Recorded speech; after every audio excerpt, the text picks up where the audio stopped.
So here is how to organize the Notion layout on the iPad.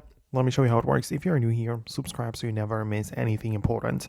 Of course, the Notion has to be, or it is supposed to be downloaded as an app on the iPad for the most features to be available. But the whole point is that you can open it up like this, make it go, or just get inside like your personal workspace by signing in.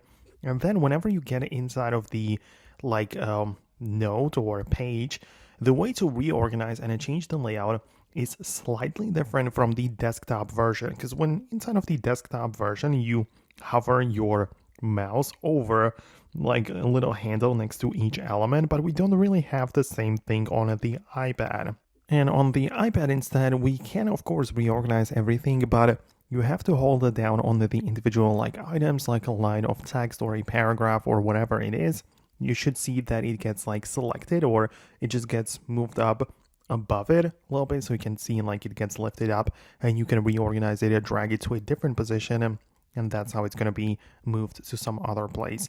Just make sure you are not inside of the like keyboard mode, that you are not typing, because in that case it's not going to work. You're only move the cursor around the page, which is not the thing that we want to do. So make sure to hide the keyboard away, go to the be inside of this like reading mode only, and here you can reorganize the Notion layout. So that is how it works. In case of some very specific questions you might have, let me know about those below. Thanks a lot for watching, and I'll see you later in the next tutorials like this one. So stay tuned by subscribing and you'll never miss anything.